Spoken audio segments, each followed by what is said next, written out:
The thunder of jets in an open sky, a streak of gray, and a cheerful... A loop, a whirl, and a vertical climb, and once again you'll know it's time for the adventures of Rocky and Bullwinkle and friends. Starring that supersonic speedster, Rocket J. Squirrel, with his pal Bullwinkle the Moose, and a host of others. Hurry, Bullwinkle! The show's about to start! I'm coming as fast as I can. Wave to the people! Yay! Now what are you doing? Signing autographs. Let's see. John Smith. But your name is Bullwinkle! I know, but that's hard to spell.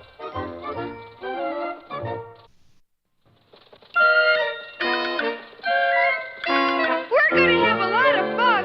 Come on and join us! Sure, there's always room for one more.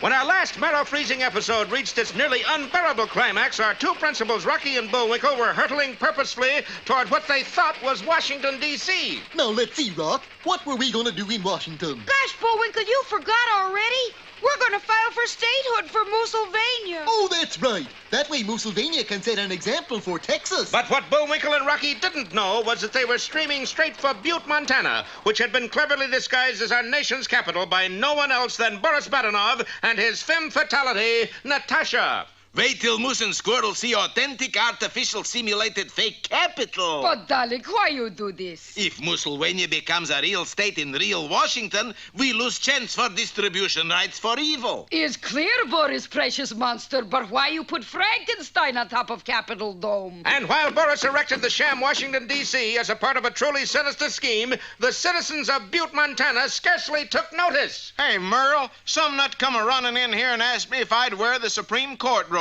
I know, Selwyn.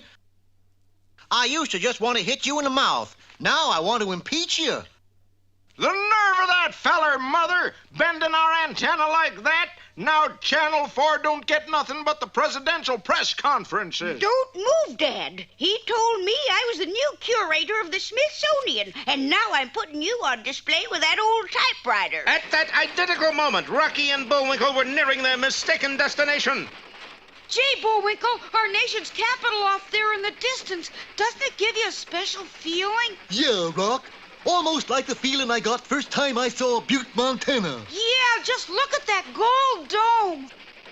Funny, I thought Frankenstein was green. And as Rocky and Bullwinkle pulled into the station, a familiar voice could be heard behind an impenetrable disguise. Hey, Moose and Squirrel, give you a nice tour of Capitol. That voice! Where have I heard that voice before? In about 324 other episodes. But I don't know who it is either. Pardon me, Mr. Guide, but we represent Moosylvania, and we'd like you to take us where we can file for statehood. How about in here, Rock? Bullwinkle, that's the wrong building. That's the Bureau of Weights and Measures. Oh, yeah. I guess that's why I got this card with a picture of Peter Lawford on one side, along with 162 pounds and my fortune. Here it is, U.S. Capitol. Here's where all Mooses and Squirrels files for statehood. Thanks, mister. Yeah, and thanks for tying this handkerchief around my eyes, too. But barely a few yards away, a shadowy figure stood ready to perform an unbelievably treacherous act. Now, Boris. You ain't just whistling Dixie, kid. Now. Hey, wait a minute. You're no guide. And that doesn't look like the Capitol building. Come on, Bullwinkle, let's get out of here. But it was too late, for no matter how fast they ran, Rocky and Bullwinkle were in the direct path of the falling, phony Capitol. Rock, you mean the Capitol isn't really made out of 1/4-inch beaver board with plastic clamps? Run, Bullwinkle! I thought you only ran in Washington every 4th year. Run for your life, Bullwinkle! Sounds like as good a reason as any, Rock. Well, our two speedy specimens escaped certain squashing death by the giant 13,000-ton beaverboard Capitol replica. Watch out in our next nerve-spattering episode titled Bad Day at Flat Rocky or A Record in Bullwinkle's Blot.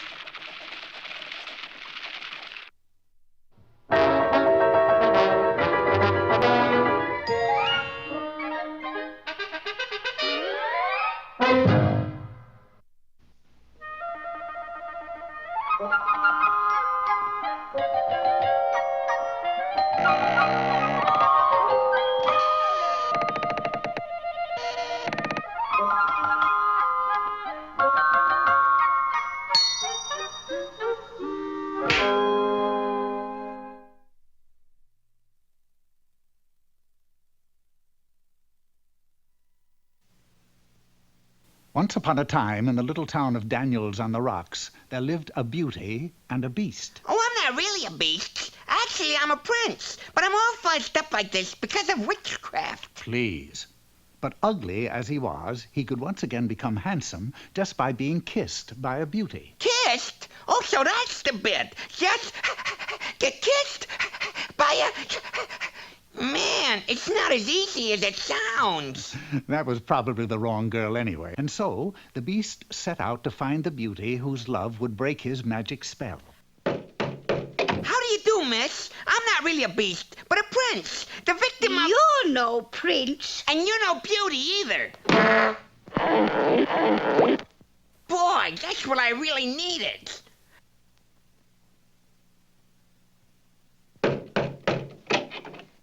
Hello, you gorgeous thing. I'm not really a beast, but a prince. The victim of witchcraft. Listen to me. This is a true story. I'm a handsome prince. Well, an inventive beast knows when to change tactics, and this particular beast knew that it was the smart thing to present his case before presenting his face. Call me a beast, will you? Next, the beast posed as an old friend of the family. Ho, ho, ho, ho, ho, ho, ho. How about a big kiss for Santy? Well, obviously, it was time to look for another approach. A kissing booth at a fair, for instance. There, the beast would simply buy a kiss for himself, and it just might be the kiss. Then again, it might not. Maybe I should quit when I'm ahead. If you can call this being ahead. Well, if one can't even buy a kiss, one is forced into devious measures. Something subtle, sophisticated, something ingenious, yet inobvious.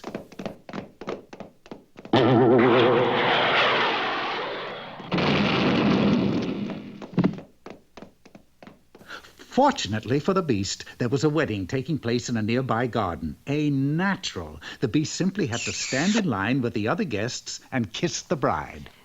This is it. I feel more handsome already. I would like to say a few words about... Stop that dancing up there. Another day, another ugly. But wait, what is this? A fair maid in yon balcony. Romeo, Romeo, wherefore art thou? Up, up, up, and away! But the damsel did not do good like a Juliet should. However, not to be discouraged, the beast tried again, this time by air. His takeoff was superb, but we can't say as much for his landing.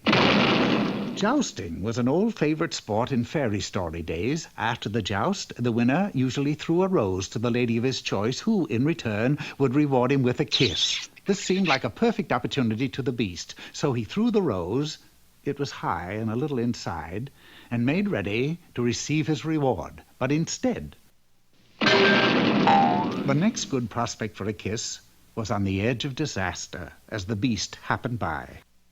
I'll save her. Then she'll kiss me out of gratitude. No, wait, stop. Don't do it. Hold it. Don't be rash. Wait, hold on. I'll save you.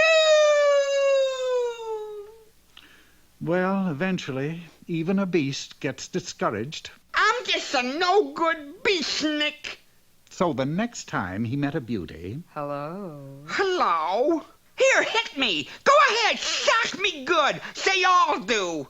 But the beast can only become a prince again if a beauty kisses him.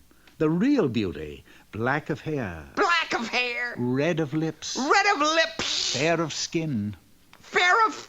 It's her. I mean, you or she.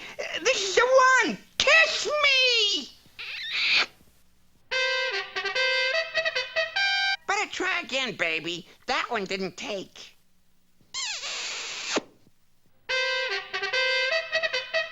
Well, the script says that you turn back into a prince. You really are a prince, aren't you? Listen, bud. You get kissed your way, I'll get kissed my way.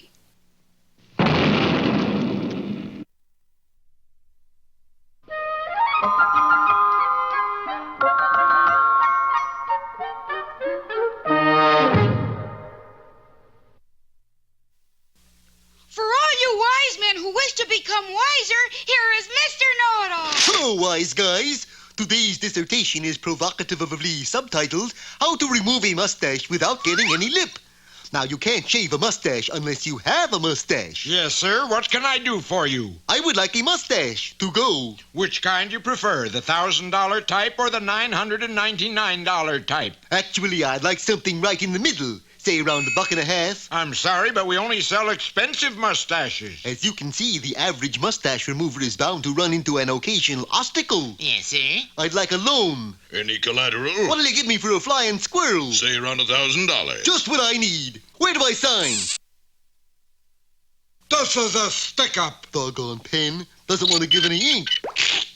Oh, sorry about that, sir. Here, let me hold your gun. Sometimes the average mustache remover encounters lots of obstacles. But, Your Highness, this is all a mistake. 99 years. Take them away. And so it is with deep regrets I am unable to tell you how to remove Mr. Know-It-All, your lip. You've grown a mustache. I have! Quick, I just have time to remove it. Hand me my miracle mustache remover. But that isn't... We liberally sprinkle all exposed areas with this But it isn't mustache remover. No? What is it? Vanishing cream. No, he tells me. And now... Hey, Rocky, watch me pull a rabbit out of my hat. But... See? Nothing up my sleeve. Presto!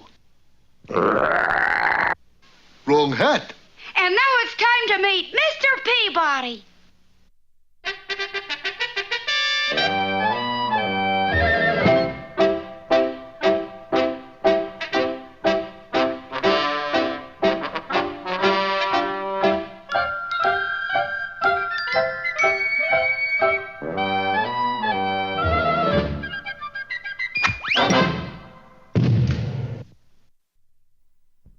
Hello there, Peabody here.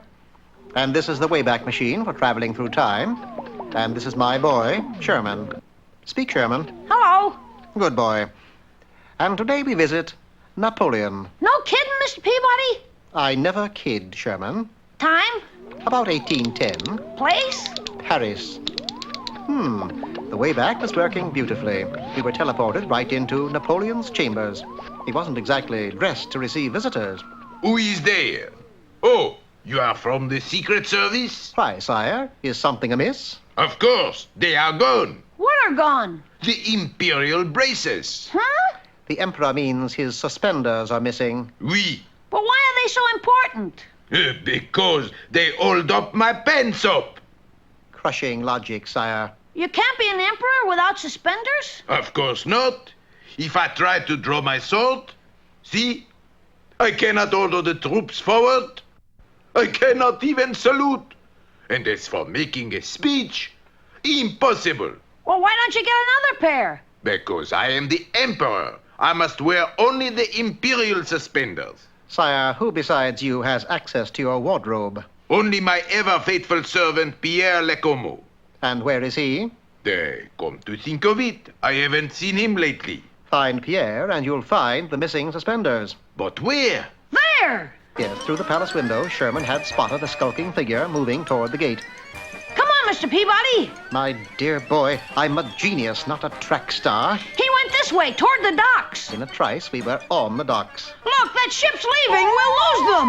I doubt that. With the ship pulled to a stop, Sherman and I made our way to a porthole. Inside was Pierre Lecomo and his conspirators. On the table between them were the royal suspenders. You have done your work well, Pierre. Nothing. When our general see this, they will know Napoleon is helpless. And they will attack. Then France will fall. Like Napoleon's pants.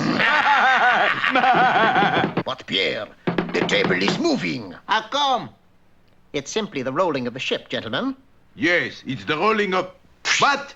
After them! Well, we got the suspenders. Let's run. Unfortunately, we ran in opposite directions, but it was just as well. Quickly! Unless we get those suspenders, our plot is doomed. I have got this one cornered. Peekaboo. Ooh, give me back my sword, you. Oh, very well. How's everything, Sherman? Just fine, Mr. Peabody. That's nice. It's not sporting, you know. Who cares? I'm going to get you if it's the last thing I do. What do you know? It was the last thing. You little pest, I'm going to feed you to the sharks. Be calm, Sherman. My guidebook says there are no sharks in these waters. Goodbye, you brat. Monsieur Lecomo, you seem to have cut the hawser. But when I go, he goes. Not necessarily. And as the rope parted, Sherman dangled at one end of the Emperor's braces, while Pierre Lecomo fell into the murky water. My, seems the guidebook was wrong about those sharks. Well, now to return these to Napoleon and receive the thanks of the happy populace. They don't look happy. Something the matter? Please, Monsieur Peabody, don't take the Emperor's suspenders back. Why not? Because it is the first day in 33 years there has been peace and quiet in France. The first day the cannons have been silent. No boom, boom, boom. For years, our people have had to go around with their fingers in their ears. It's the first time I've seen my daddy in 33 years, too. And who is your daddy? Napoleon.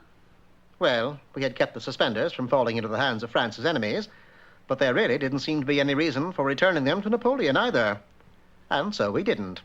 There they are. That's why in all the pictures of Napoleon, his hand is inside his coat. He's really holding up the imperial pants.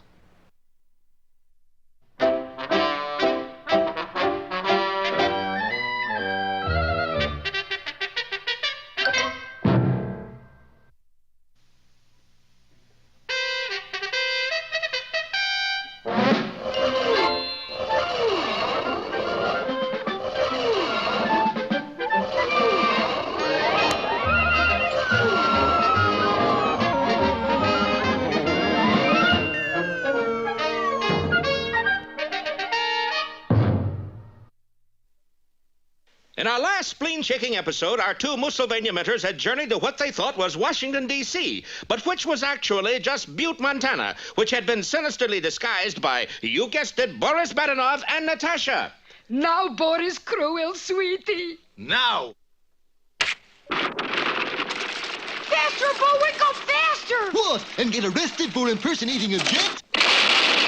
Phew, Bullwinkle, it's okay. We can stop now. Do we have to, Rock? I just love to hear the wind whistle through my antlers when I'm doing over 60. Boris, baby, where did we fail? And I always try so hard to do the wrong thing. Hey, who cares if Moose and Squirrel not squashed? It's impossible to file for statehood for Moosylvania in Butte, Montana anyway. So true, my dearest twisted genius. But was it true? Look, behind where that artificial capital was, there's the Butte, Montana Lumber Company, and it's fallen too. What do you say to that, Bullwinkle? What else, Rock? Timber! And falling it was, right on Boris Badenov, who had no way of knowing that he had not disguised Butte, Montana as Washington, D.C. It was actually Washington, D.C. that had been rigged up to look like Butte, Montana by a clever pressure group in the pay of the Montana Muskmelon Trust. Senator, here we decorated this here whole town to look like Butte, Montana, and still you're voting against our muskmelon bill? Son, I even voted against Medicare, and they wrapped 54 million Band-Aids on the Washington Monument. Well, anyway, it really was Washington, D.C. And at that very moment, Rocky and Bullwinkle were entering the Capitol building with their petition for statehood for Moosylvania. This is it, Bullwinkle. Look, they even have a window marked Moosylvania. Hey, Moose and Squirrel, Moosylvania is explosive issue. Better hurry. Window is closing in 1 minute in honor of Aaron Burr. Hey, isn't he the one that shot Alexander Hamilton? That's why the window is closing. I got to warn him to get out of town. Well, then give him the petition, Bullwinkle. Okay, Rock, but you better hold this for me. Thank you, Moose and Squirrel. Now Moosylvania is never having statehood. Bullwinkle, we gave them our petition and they were fake. Oh, well, at least we still got this little gift that lobbyist from the pressure group gave me. What pressure group? I believe he said it was the New Mexico Dynamite and TNT Trust. Golly, Bullwinkle, this isn't it. This is the petition. Then you mean... And once again, Bullwinkle's incredible stupidity had saved the day, for at that very minute, a blinding flash covered the entire metropolitan Washington, D.C. area and parts of Elko, Nevada as well. Boris, if angle of trajectory is right, we orbit Earth every 7 minutes. See, I was right. Moosylvania statehood was explosive issue. Back at the Capitol building, two friendly hands met in congratulations for a momentous event, affecting 185 million Americans. Well, that's it, Bullwinkle. It's filed. You mean Moosylvania's gonna be a state now, Rock? That all depends on how many good Americans get behind it, Bullwinkle. But will Rocky and Bullwinkle be joined in support by people everywhere? Or will the same sinister forces that defeated the Snooky Lanson presidential boom be at work again?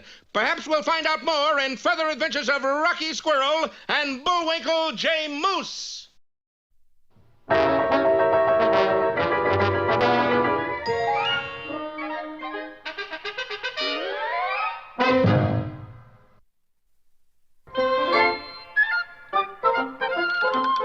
Well, it looks as if our time is just about run out. Mine must be a little slow. You got the credits, Bullwinkle? All on this itty-bitty card. Oop!